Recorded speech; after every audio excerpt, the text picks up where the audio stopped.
Bonsoir mes amis. Ce soir, je vous apporte une nouvelle lecture, mais cette fois-ci d'un auteur que je n'avais pas argumenté ces derniers temps. Ce sera du Flaubert. Gustave Flaubert, écrivain, auteur du XIXe siècle, et qui a notamment écrit Un cœur simple et Madame Bovary. Donc, Mémoire d'un fou de Gustave Flaubert. C'est parti.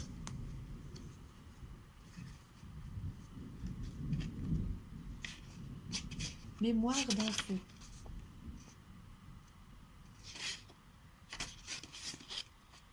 Pourquoi écrire ces pages? À quoi sont-elles bonnes? Qu'en sais-je moi-même? C'est assez sot à mon gré d'aller demander aux hommes le motif de leurs actions et de leurs écrits. Savez-vous vous-même pourquoi vous avez ouvert les misérables feuilles que la main d'un fou va tracer? Un fou, cela fait horreur. Qu'êtes-vous, vous, lecteur, dans cette catégorie? Dans quelle catégorie te ranges-tu? Dans celle des sots ou celle des fous? Si l'on te donnait à choisir, ta vanité préférerait encore la dernière condition. Oui, encore une fois, à quoi est-il bon, je le demande en vérité, un livre qui n'est ni instructif, ni amusant, ni chimique, ni philosophique, ni agricultural, ni élégiaque, un livre qui ne donne aucune recette, ni pour les moutons, ni pour les puces, qui ne parle ni des chemins de fer, ni de la bourse, ni des replis intimes du cœur humain, ni des habits Moyen-Âge, ni de Dieu, ni du diable, mais qui parle d'un fou, c'est-à-dire le monde, ce grand idiot,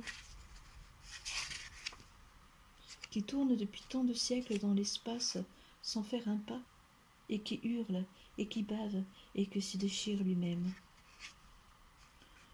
Je ne sais pas plus que vous ce que vous allez lire, car ce n'est point un roman ni un drame avec un plan fixe, ou une seule idée préméditée, avec des jalons pour faire serpenter la pensée dans des allées tirées au cordeau.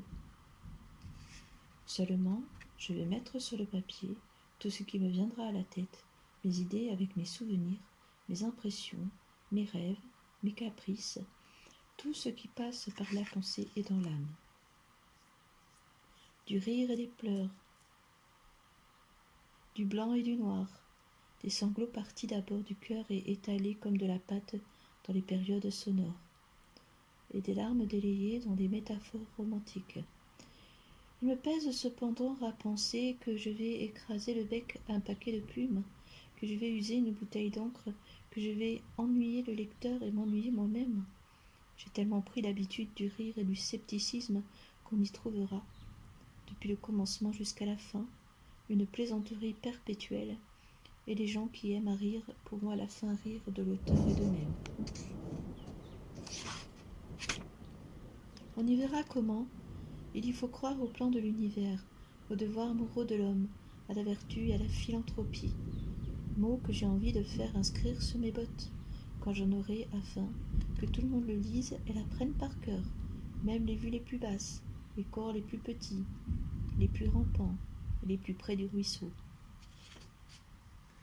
On aurait tort de voir dans ceci autre chose que les récréations d'un pauvre fou, un fou. Et vous, lecteurs, vous venez peut-être de vous marier ou de payer vos dettes?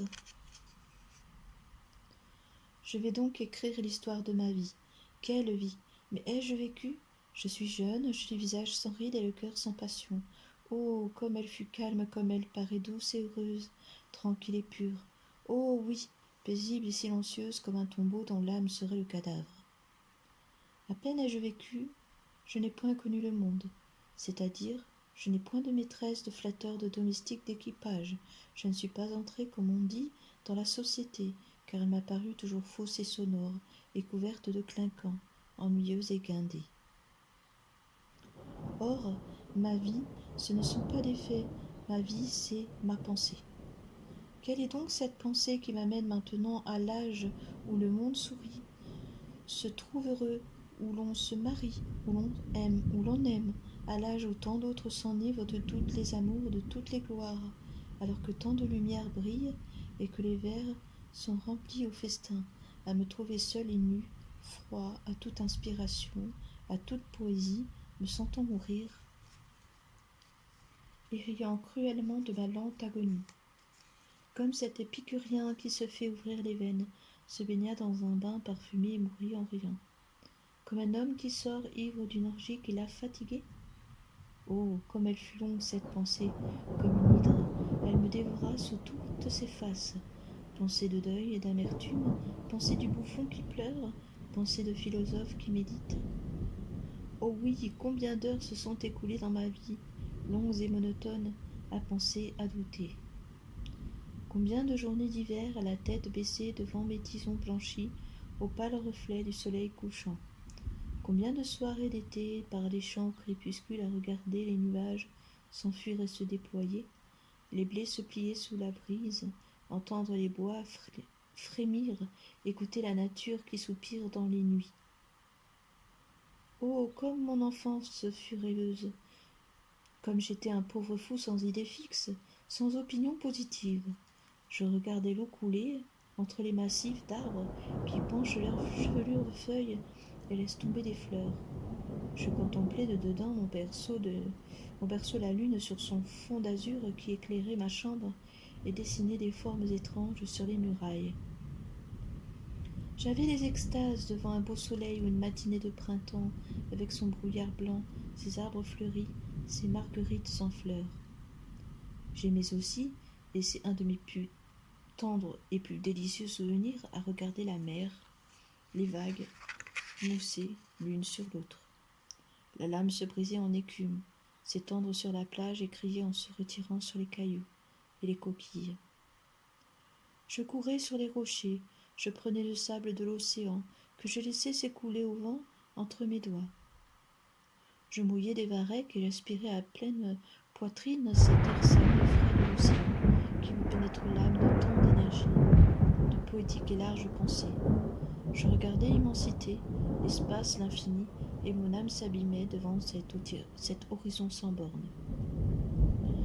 Oh, mais ce n'est pas là qu'est l'horizon sans bornes, le gouffre immense. Oh non, un plus large et plus profond abîme s'ouvrit devant moi. Ce gouffre-là n'a point de tempête. S'il y avait une tempête, il serait plein, et il est vide. J'étais gai et riant, aimant la vie et ma mère, pauvre mère. Je me rappelle encore mes petites joies à voir les chevaux courir sur la route, à voir la fumée de leur haleine et la sueur inonder leur harnais. J'aimais le trot monotone et cadencé qui fait osciller les soupentes. Et puis quand on s'arrêtait, tout se taisait dans les champs. On voyait la fumée sortir de leurs naseaux. La voiture ébranlée se raffermissait sur ses ressorts. Le vent sifflait sur les vitres, et c'était tout. Oh, comme j'ouvrais aussi de grands yeux sur la foule en habits de fête, joyeuse, tumultueuse, avec des cris, mère d'hommes orageuse, plus colère encore que la tempête et plus sotte que sa furie. J'aimais les chars, les chevaux, les armées, les costumes de guerre, les tambours battants, le bruit, la poudre et les canons roulant sur le pavé des villes. Enfant, j'aimais ce qui se voit, adolescent ce qui se sent, homme je n'aime plus rien. Et cependant, combien de choses j'ai dans l'âme, combien de forces intimes, et combien d'océans de colère et d'amour se heurtent, se brisent dans ce cœur si faible, si débile, si tombé, si lassé, si épuisé. On me dit de reprendre à la vie, de me mêler à la foule, et comment la branche cassée peut-elle porter des fruits ? Comment la feuille arrachée par les vents et traînée dans la poussière peut-elle reverdir ? Et pourquoi si jeune tant d'amertume ? Que sais-je ? Il était peut-être dans ma destinée de vivre ainsi, lassé avant d'avoir porté le fardeau, haletant avant d'avoir connu. J'ai lu, j'ai travaillé dans l'ardeur de l'enthousiasme, j'ai écrit. Oh, comme j'étais heureux alors, comme ma pensée dans son délire, s'envoler haut dans ces régions inconnues aux hommes, où il n'y a ni monde, ni planète, ni soleil. J'avais un infini plus immense, s'il est possible que l'infini de Dieu, où la poésie se berçait et déployait ses ailes dans une atmosphère d'amour et d'extase. Et puis, Il fallait redescendre de ces régions sublimes vers les mots, et comment rendre par la parole cette harmonie qui s'élève dans le cœur du poète et les pensées de géants qui font ployer les phares comme une main forte et gonflée fait crever le gant qui la couvre. Là encore la déception, car nous touchons à la terre, à cette terre de glace où tout feu meurt, où toute énergie faiblit. Par quels échelons descendre à l'infini au positif? Par quelle dégradation la pensée s'abaisse-t-elle sans se briser? Comment rapetisser ce géant qui embrasse l'infini? Alors j'avais des moments de tristesse et de désespoir. Je sentais ma force qui me brisait et cette faiblesse dont j'avais honte. Car la parole n'est qu'un écho lointain et affaibli de la pensée. Je maudissais mes rêves les plus chers et mes heures silencieuses, passées sur la limite de la création. Je sentais quelque chose de vide et insatiable qui me dévorait. Lassé de la poésie, je me lançai dans le champ de la méditation. Je fus épris d'abord de cette étude imposante qui se propose l'homme pour but et qui veut se l'expliquer, qui va jusqu'à disséquer des hypothèses et à discuter sur les suppositions les plus abstraites et à peser géométriquement les mots les plus vides. L'homme, grain de sable jeté dans l'infini par une main inconnue, pauvre insecte aux faibles pattes qui veut se retenir sur le bord du gouffre et à toutes les branches, qui se rattachent à la vertu, à l'amour, à l'égoïsme, à l'ambition, et qui fait des vertus de tout cela pour mieux s'y tenir, qui se cramponne à Dieu et qui faiblit toujours, lâche les mains et tombe. Homme qui veut comprendre ce qui n'est pas et faire une science du néant. Homme, âme faite à l'image de Dieu et dont le génie sublime s'arrête à un brin d'herbe et ne peut franchir le problème d'un grain de poussière. Et la lassitude me prit. Je vins radonner de tout.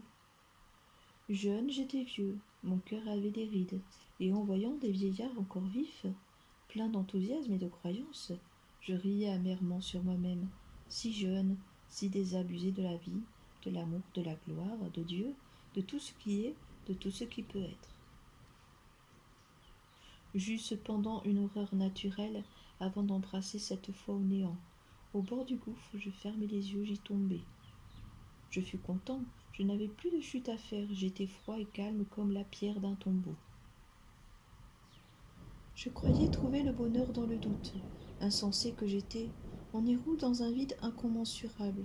Ce vide-là est immense, il fait dresser les cheveux d'horreur quand elle s'approche du bord. Du doute de Dieu, j'en vins au doute de la vertu. Fragile idée que chaque siècle a dressée comme il a pu sur l'échafaudage des lois, puis vacillant encore. Je vous conterai plus tard toutes les phrases de cette vie morte et méditative passée au coin du feu, les bras croisés, avec un éternel bâillement d'ennui, seul pendant tout un jour. Et tournant de temps en temps mes regards sur la neige des toits voisins, sur le soleil couchant avec ses jets de pâle lumière, sur le pavé de ma chambre, sur une tête de mort jaune, édentée et grimaçant, sans cesse sur ma cheminée, symbole de la vie, et comme elle, froide et railleuse. Plus tard, vous lirez peut-être toutes les angoisses de ce cœur si battu, si navré d'amertume. Vous saurez les aventures de cette vie si paisible et si banale, si remplie de sentiments, si vide de faits. Et vous me direz ensuite si tout n'est pas une dérision et une moquerie, si tout ce qu'on chante dans les écoles, tout ce qu'on délaie dans les livres, tout ce qu'on voit, se sent, se parle, si tout ce qui existe. Je n'achève pas tant, j'ai d'amertume à le dire, eh bien, si tout cela enfin n'est pas de la pitié, de la fumée du néant.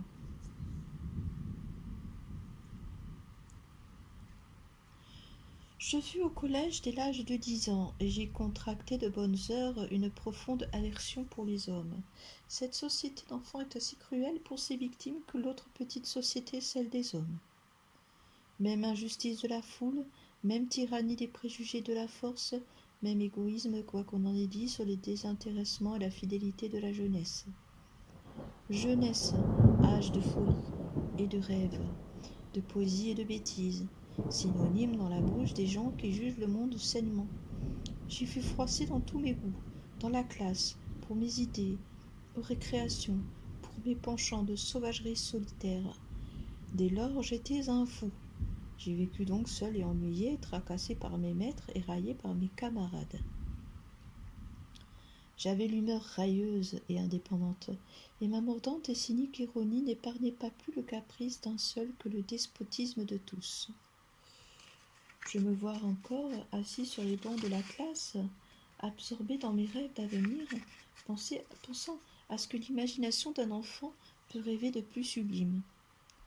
Tandis que le pédagogue se moquait de mes vers latins, que mes camarades me regardaient en ricanant, les imbéciles, eux, rire de moi, eux, si faible, si commun, au cerveau si étroit, moi dont l'esprit se noyait sur les limites de la création, qui était perdu dans tous les mondes de la poésie, qui me sentait plus grand que tous, qui recevait des jouissances infinies, et qui avait des extases célestes dans toutes les révélations intimes de mon âme.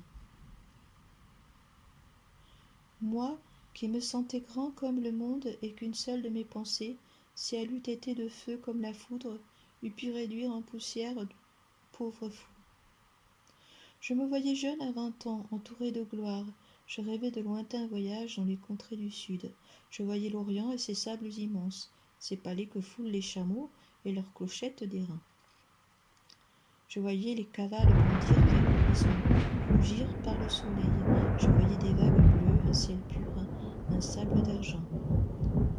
Je sentais le parfum de ces océans tièdes du midi, et puis près de moi, sous une tente, à l'ombre d'un aloès aux larges feuilles, quelques femmes à la peau brune, au regard ardent, qui m'entouraient de ses deux bras et me parlaient la langue des houris. Le soleil s'abaissait dans le sable, les chamelles et les juments dormaient. L'insecte bourdonnait à leurs mamelles, le vent du soir passait près de nous. Et, la nuit venue, quand cette lune d'argent jetait ses regards pâles sur le désert, que les étoiles brillaient sur le ciel d'azur, alors dans le silence de cette nuit chaude et embaumée, je rêvais des joies infinies, des voluptés qui sont du ciel. Et c'est encore la gloire, avec ses bruits de main, ses fanfares vers le ciel, ses lauriers, sa poussière d'or jetée au vent. C'était un brillant théâtre, avec des femmes parées, des diamants aux lumières, un air lourd, des poitrines haletantes. Puis un recueillement religieux, des paroles dévorantes, comme l'incendie, des pleurs, du rire, des sanglots, l'enivrement de la gloire, des cris d'enthousiasme, le trépignement de la foule, de la vanité, du bruit, du néant. Enfant, j'ai rêvé de l'amour, jeune homme, la gloire, homme, la tombe, ce dernier amour de ceux qui n'en ont plus.